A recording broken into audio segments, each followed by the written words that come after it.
Hello, everyone. Eric Grenier here, and welcome to the 99th episode of the Writ podcast. It is the Fête nationale in Quebec this weekend, so I thought we'd do something a little bit different with Philippe J. Fournier of 338canada.com. Philippe, bonne Saint-Jean. Merci beaucoup. Bonne fête nationale. You're part Québécois, so that counts. But bonne fête nationale à tous les Québécois et bonne Saint-Jean à tous les Canadiens français, because this matters throughout the country. Yes. Yeah, I will say that I'm a full Quebecer. I just don't live in Quebec. But anyway, wow, just the chauvinism coming through right there. Well, I meant Québécois as part of your identity. That's what I meant. We're not ranking percentages here. Okay, thank you. It's already started. The acrimony has already started. There you go. Yeah. This will be... So what we're doing today, we're doing something that is a draft, which we've done, or at least, I'm not sure if you and I have done one before, but I've done on the podcast before. So the idea is that because it is the Saint-Jean-Baptiste Day, the Fête nationale in Quebec, that we are going to be drafting our dream team, I suppose, or our top ranking of Quebec premiers. And we're going to do a snake draft, and we're going to go through a list. We're going to try to come up with a top 8.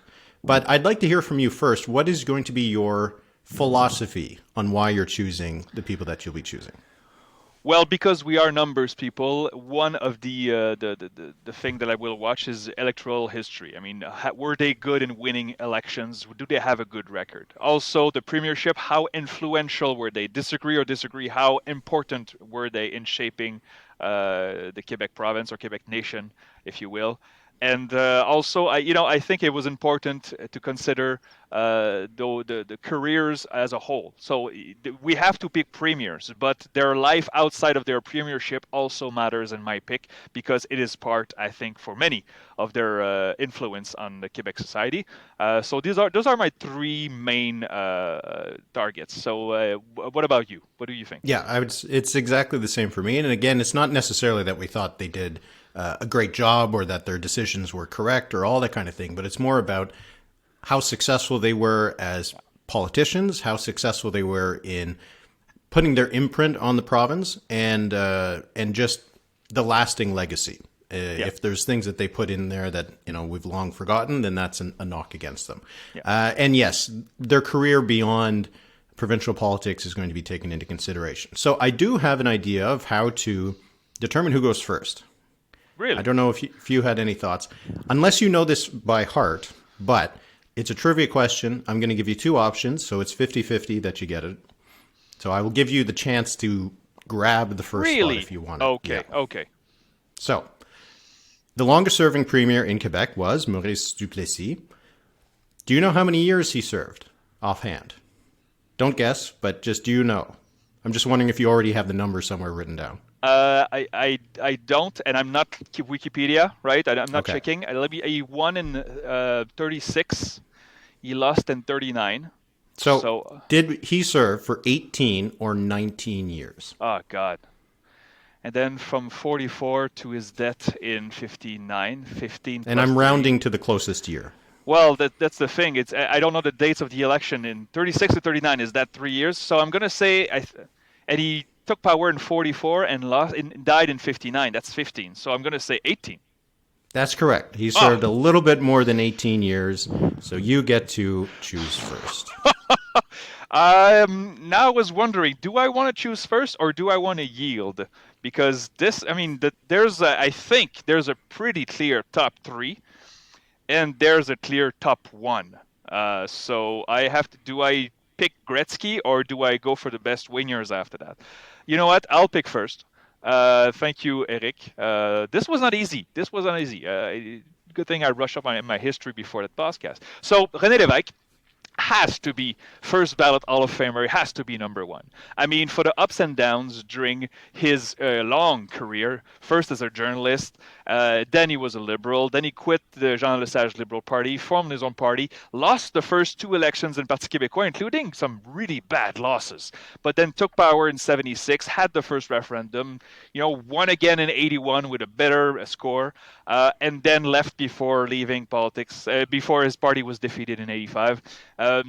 The fact that everything in Quebec today is still shaped through the lens of René Lévesque and the founder of the sovereignty movement, the one also that kind of made a deal to help Brian Mulroney. So he had I was talking to Anglophones here who said René Lévesque also saved Canada because the first version of Bill 101, even though there were some variations and some consultation on this, Bill 101 saved Canada in some sense because it guaranteed that people of new immigrants would go to French schools and many things like that. So you have to go with René Lévesque as the most influential and also a pretty good electoral record, even though he did lose a few elections before finally getting power in '76. So I think I would get rocks thrown at me if I didn't pick René Lévesque as the first overall pick. He also tops whenever there's polls about Quebecers' best premier, and it's not even close. I think the last one was by Léger, and he had something like 60-something%, and I think second place was in single digits. Yeah, exactly. And obviously there's the role that he had in creating Hydro-Quebec, which is pretty important. And one of the things that I think actually goes maybe remarked, especially outside of Quebec, is the changes that he made to political financing laws.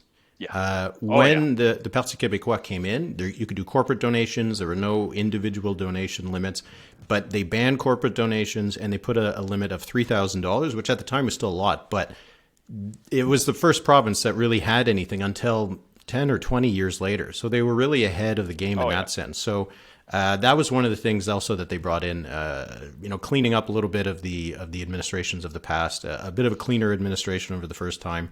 Obviously a controversial figure if you're a federalist or someone from outside of Quebec. But yeah, it's hard to deny the impact he had on the province and how many things are just named after him still. Absolutely. And in the 2022 election, the one we had last fall, the CAQ and then Québec Solidaire and then Parti Québécois all try to claim the heritage of René Lévesque. Whether you're going left or right or center, as long as you identify as Quebec first, René Lévesque is your guy. So first ballot Hall of Famer, first pick is René Lévesque for me. And the debate had that question, right? Who was your favorite premier? And Legault, Nadeau-Dubois, Saint-Pierre Plamondon, and the leader of the Conservative Party, whose name I can't remember. Éric Duhem. Yes, of course, Duhem. They all said René Lévesque. Dominique Anglade was the only one who dissented, and that'll be my first pick. So I have to choose second. It's a snake draft, so I got two in a row. I'm really curious who you would choose third, because I think we would both agree that Jean Lesage would be the second pick. He was the premier from 1960 to 1966. He was the leader of the Quebec Liberal Party, really seen as the father of the Quiet Revolution. He's perhaps his biggest accomplishment was defeating the Union Nationale in 1960. Brought in a lot of the things that would eventually make Quebec what it is today, reducing the role of the Catholic Church in education and the healthcare system, starting the process of and getting Hydro-Quebec created, or not created, but really much bigger, which was done under René Lévesque, who was the minister involved with that. And he won some pretty big majorities in 1960, 1962, and the one in 1962 is still the highest share of the vote that the Liberals have taken since the Second World War. So Jean Lesage has an airport named after him in Quebec City, and a highway as well, and probably lots more than that. And a riding, yeah. And a riding, that's right. Yeah, so he has to be, I think, the second pick. I think that would be the consensus second pick. I think maybe it would be closely disputed. He was in my top three for sure. Oh boy, I'm curious. He's your number two. But la Caisse de dépôt du Québec, the pension plan in Quebec. I mean, and the fact that he was premier, Jean Lesage, for only 6 years, and you read all of these accomplishments. So of course, coming out of the long period, the dark ages of Maurice Duplessis, and then he comes along with his team of liberals. And they were Quebec nationalists. They were, of course, not sovereigntists, but they were Quebec nationalists, and they really, put the first pieces of the Quiet Revolution together. So, yeah, Jean Lesage was in my top three for sure. Oh, wow. Okay, I'm really curious then who is your second, because I have to choose another one, and I'm guessing it's not going to be who is in your top three. Okay. I think I'm going a little bit off the board. Off the board already? A second pick, you go off the board. All right. Yeah, and I think it's going to be, it's one who is, I think, not given a lot of credit, and it's going to be Adelaide Godbout. Oh, God. Really? All right. Okay. he was important. Absolutely. Yeah. So he was my third. He's Okay, my second pick, I guess. He was a premier very briefly in 1936 before he 39. lost to no 39. to Maurice Duplessis. Oh, When he that's came right. in, he replaced Taschereau That's and right. then That's was right. lost in that 36 election. Then he came back in 1939 That's right. and he governed until 1944.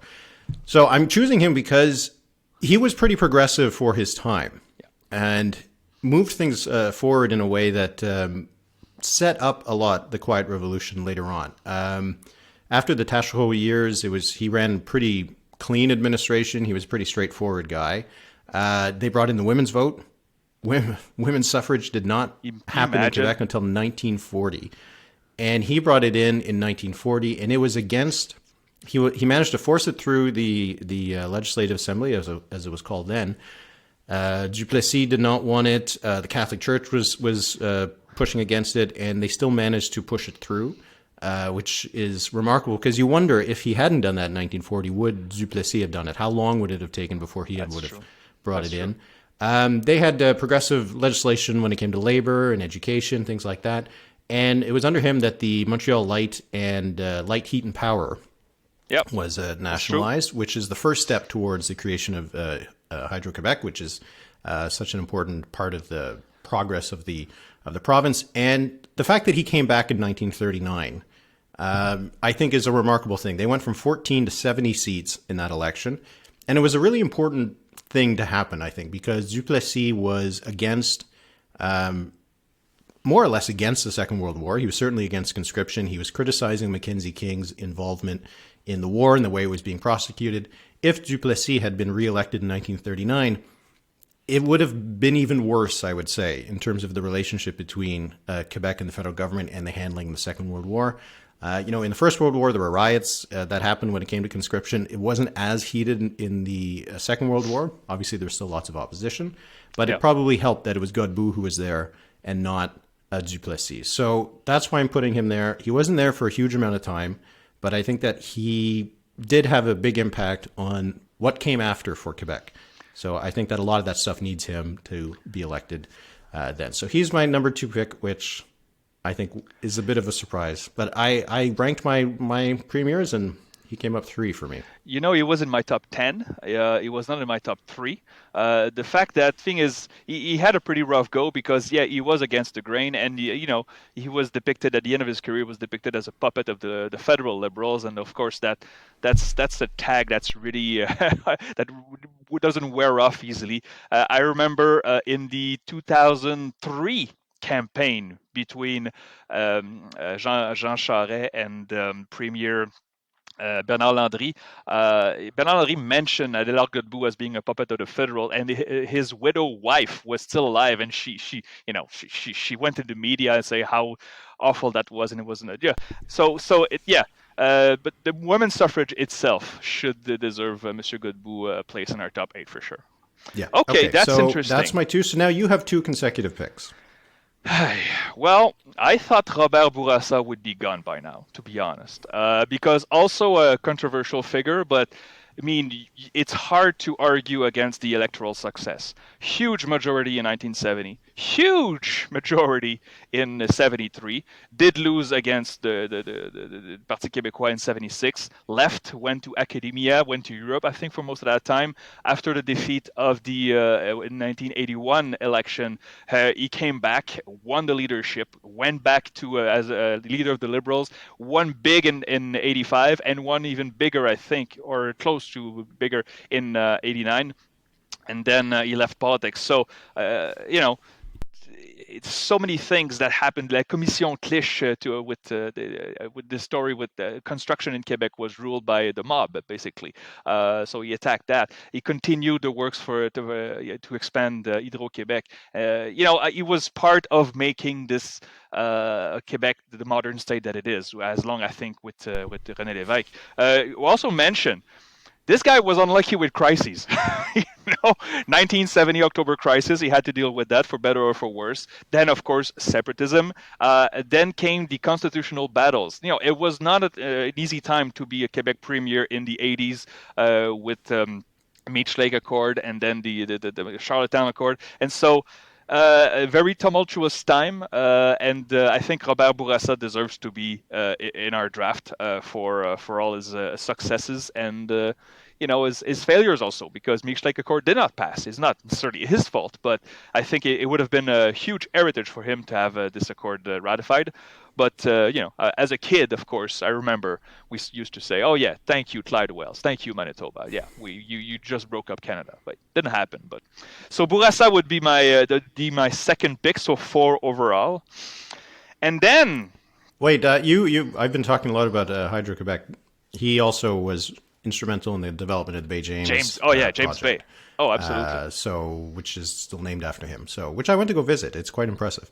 It is. But yeah, It so really is. yeah, he was also there for a really long time, and that longevity, the ability to come back after being defeated, is remarkable. To step away from politics, stay out for a term, come back and win a huge majority. What was it in 1985? 99 seats. Yeah. It's pretty something to be forgiven after just, he was only 8 out years. for 2 terms. Yeah. And to come back with such a huge majority. So, yeah, definitely impressive in terms of his impact. And his, as you mentioned, his electoral record is pretty impressive too. Although we have to say it's something funny, a little trivia here. In 1985, huge majority for the Liberals. 99 seats out of 122, I think it was back then, more than 50% of the popular vote. Bourassa lost his seat. He was running. That's kind of remarkable. It's remarkable. He lost. It was very close, and it was a very unfriendly seat for the Liberals. It was, I believe, it was in the Laurentians. I don't remember the name. I think Bertrand maybe it was, but it was in Laurentians. And so, somebody I think in the Saint Laurent on the island of Montreal gave up his seat and let Bourassa run in the by-election. So a little interesting. But yeah, as a premier, as a Liberal leader, he was a winner in a very tumultuous time, as we said. So. Mm-hmm. So okay, so my second pick is Bourassa. Then my third pick. Okay.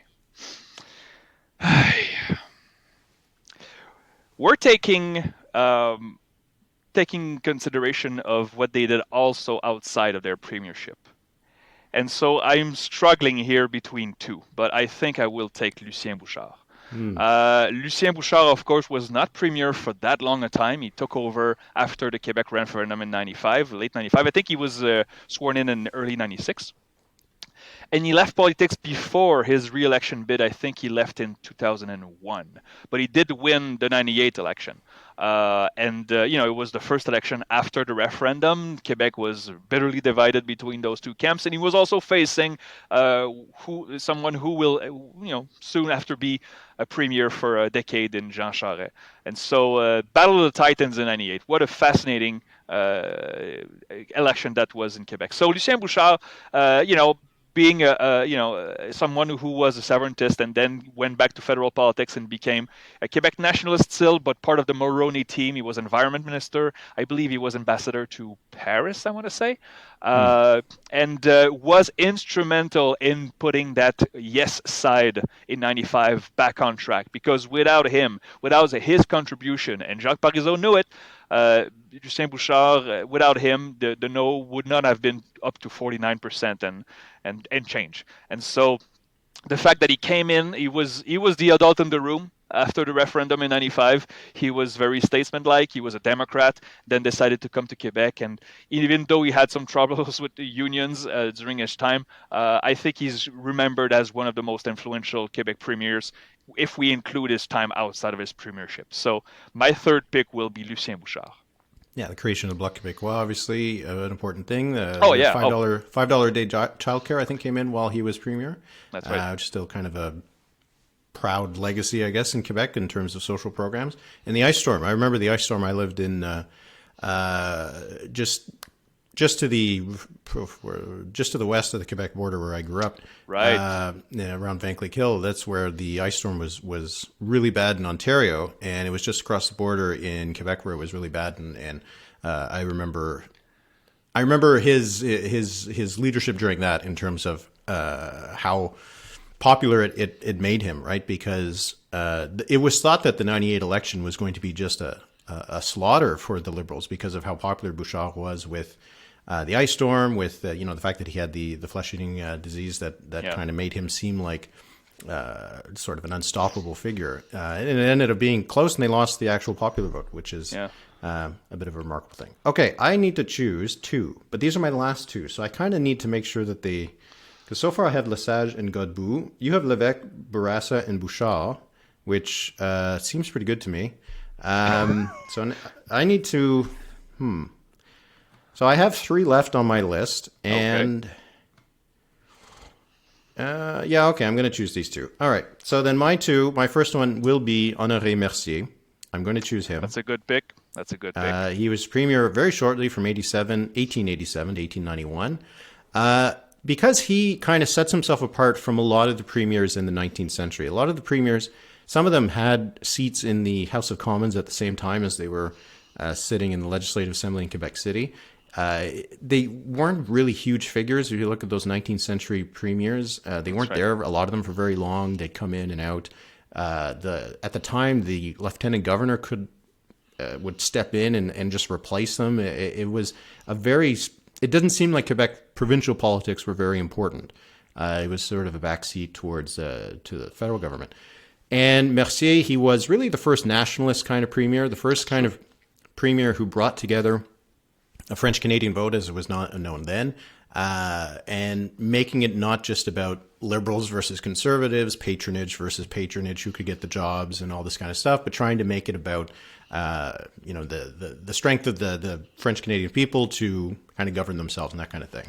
And he was important as well in trying to establish provincial jurisdiction. Ontario was also fighting for that at the same time, so he was involved with that. He ended up being kind of hounded out of office over a scandal related to a railway in the Gaspé, but his time was pretty short, but he did have a big impact in showing that you could win on a kind of nationalist platform in Quebec and trying to get above just the partisan politics. So he would be what is my third pick. That's a solid pick. I read up on him in preparation for this podcast. I was really impressed. He was ousted by the lieutenant governor. Yeah. I don't think that's happened very many times, because I know it's possible. They have that power, but I don't think it's been used very many times. You would know better than me. I can't think of, at least in Quebec history, I think is the only one. It has to be, but yeah, no, very interesting. Yes, the first nationalist. That's a good point, and he has a good bridge after him, so a busy bridge. So okay, so. Yes. Okay, so my last pick, and this one is a bit more, I guess, controversial. Maybe not controversial, but based on his I know you were going. His longevity. And it has to be Maurice Duplessis, who was the premier from 36 to 39, and then again from 1944 to 1959. He's the longest serving premier of the province. He did bring in the flag. That's one of his lasting achievements.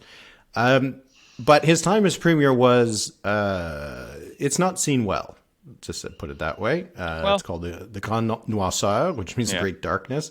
Very close ties to the Roman Catholic Church, very social conservative kind of government, anti-communist in a way that was even a bit much at the time of anti-communism in the 1940s, 1950s.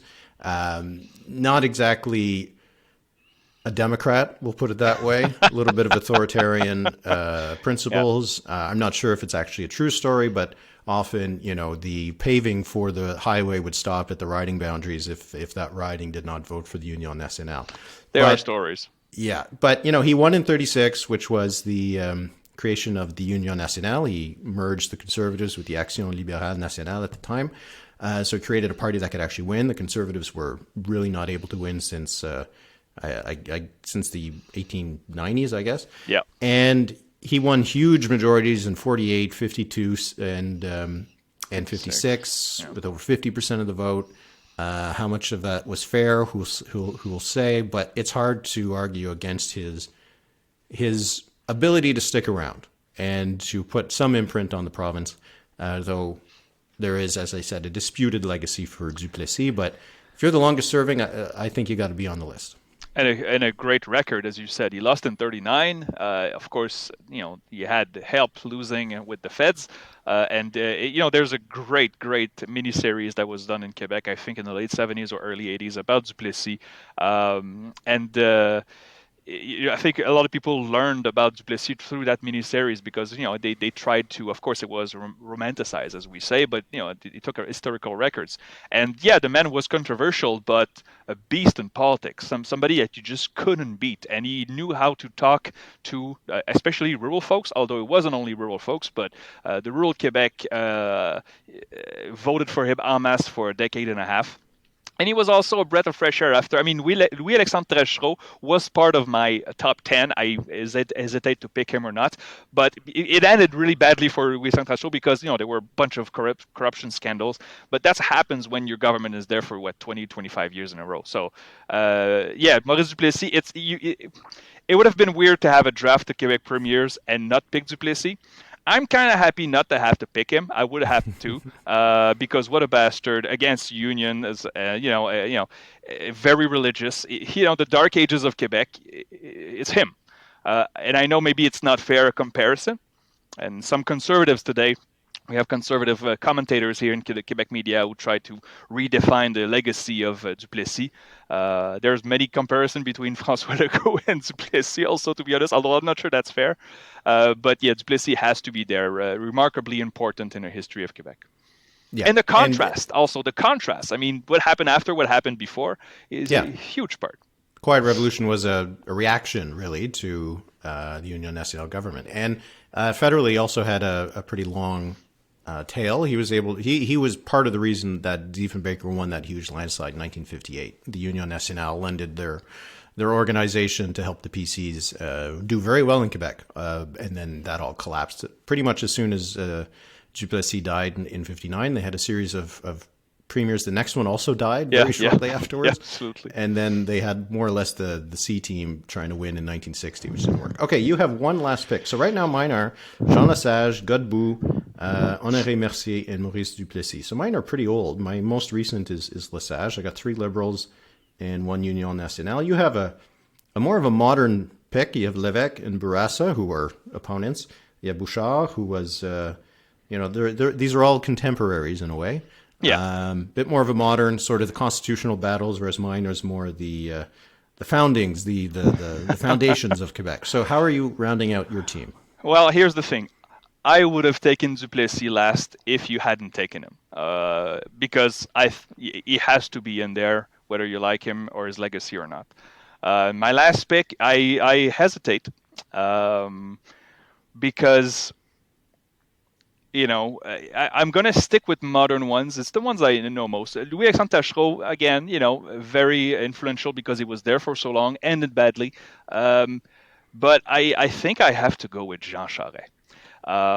For what I said about Lucien Bouchard in the 95 referendum, well, as bad as the no side was in the 95 referendum campaign, Jean Charest saved it. And one of the reasons we have a Canada today is because Jean Charest was there waving his passport during rallies. And of course, nationalist Quebecers and Quebecers that are sovereigntists still hate him to this day. And I understand why, because he was the warrior. Not only that, but as you said, in the 1998 election, which Lucien Bouchard and the Parti Québécois won, Jean Charest managed late at night, during that night when they counted votes, to rally enough votes to win the popular vote. And it was said after that this completely stopped Lucien Bouchard from thinking about another referendum. He didn't think he had the mandate to have a referendum. He lost the popular vote.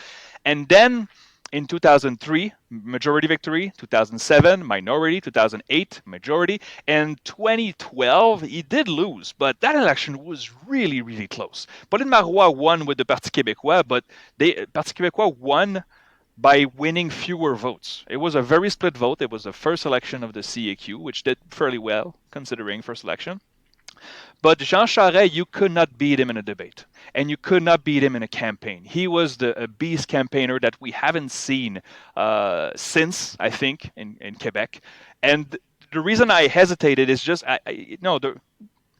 his record is not clean. Mm-hmm. His record, I mean, La Bourse du Carbone with California and used to be with Ontario, which I think it's a great plan to try to help or limit at least carbon emissions. there's many things that we could pick up in Saint-Jean Charest did, but the fact that he was such a beast of a campaigner that we haven't seen. François Legault won 2 clear majorities. He had poor campaigns in 2018 and 2022. I think it was really, really hard to beat Jean Charest. And the fact that he was elected in Sherbrooke, I think for 27 years in a row, federally and provincially. And Sherbrooke is not a safe seat, neither for the Liberals or for, at the time, the Progressive Conservatives. So for his political talent, not as much as for his legacy, I think I have to pick Jean Charest here as my last pick. And I know I'm very controversial, picking both Charest and Bouchard, but can you really argue with it? I mean, the journalists today that I talk to still talk about those press conferences where Jean Charest would come in, make a few jokes. It was like Sugar Sammy. People loved him because he was so funny and easygoing. So I have to take Jean Charest. It's a team of rivals for you. You have Lévesque and Bourassa. You have Bouchard and Charest. And I guess I do too, because I have Lesage and Duplessis, and I have Godbout. I guess Mercier is a little bit older than that. But anyway, those are our top 8. I'm curious who was in your top 10, because everyone on it. So I just chose 8 because we only needed to have 4 each, and I did have Taschereau as my last one. So he would have been on my list, but I'm curious who else was on your list. So the honorable mentions part of the podcast. Well, okay, I tried to find a way to put Pauline Marois in. Because she does deserve recognition. Well, first woman, first. I think that matters. Her premiership began with an assassination attempt. We tend to forget that it didn't work, fortunately. But it was very tumultuous days. Of course, the man will never see. He was arrested, got maximum sentence. He's never going to see the light ever. Well, someone did die in that too, right? In that attempt, absolutely. Right? So. A technician in the Metropolis. Yeah. No, horrible night. I was watching live and just wondering. Oh my God, it was a very emotional night. And she was only premier for 18 months. But you mentioned the $5 daycare.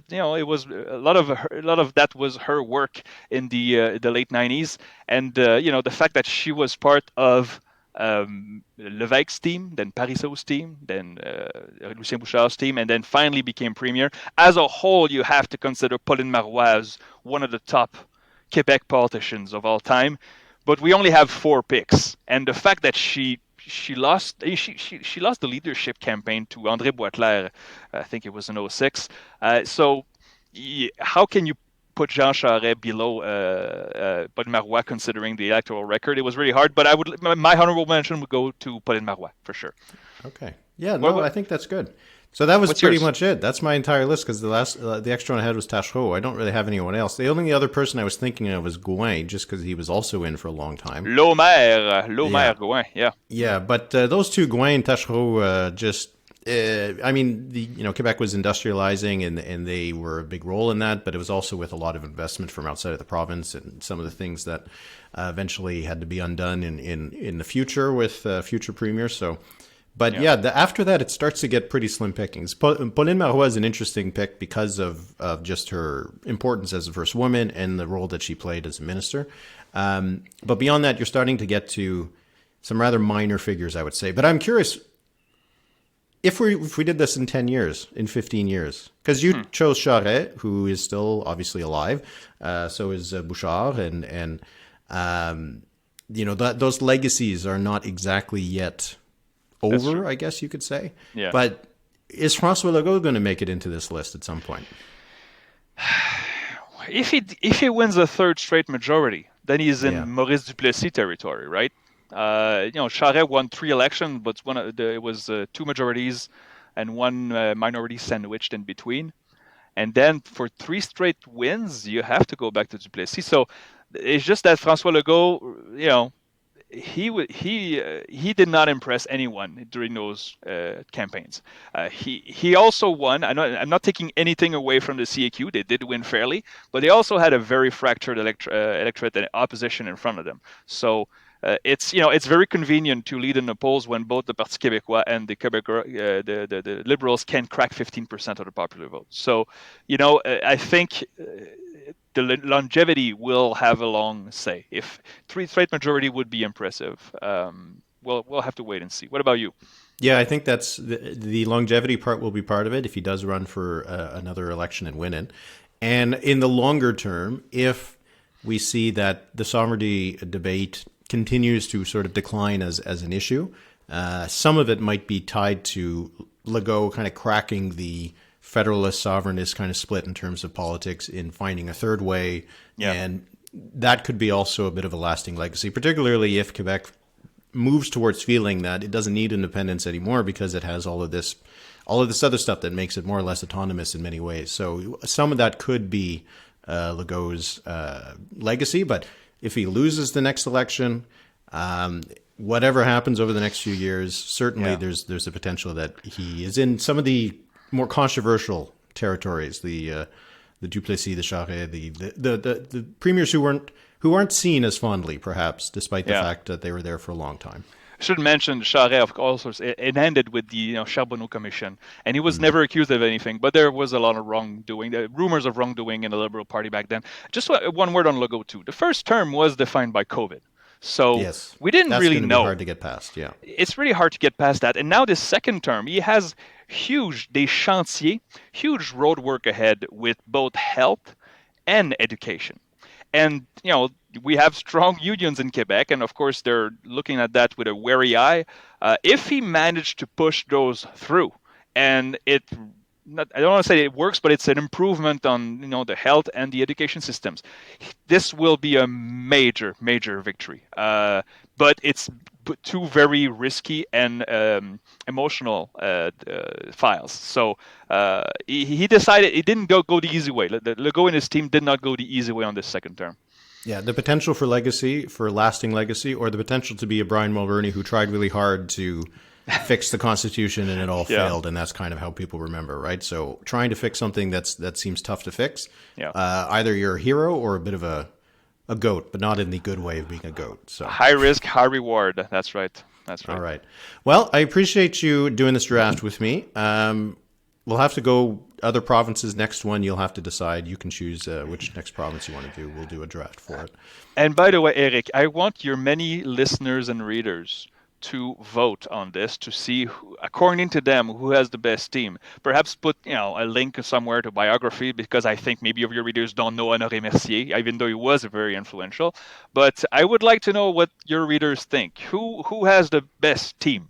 I had the first pick, so I think I had a lucky one there. But 2 and 3 were also really good picks, I think. So it's going to be very interesting. So I got Jean Lesage, Adélard Godbout, Honoré Mercier, Maurice Duplessis. That's my team. It's a bit of an old team, but I think, old is good. Veterans. And Philippe has René Lévesque, Robert Bourassa, Lucien Bouchard, and Jean Charest. I kind of think your team sounds better, but, it's because recency bias. We'll see. So recency bias. Let us know in the comments. Let us know what you think of our picks, who has a better pick, and who you might have put on the list that maybe we didn't mention. And we'll see who ends up winning. I'll see if I can put a poll somewhere on something. I think I have an ability to put a poll. Maybe I can do it on Twitter. I'll do it somewhere. And we'll see who the true winner of this will be. But Philippe, the true winners, I think, will be the audience for having spent this time with both of us, and especially you. So thanks so much. I can't believe I have Jean Charest on my team.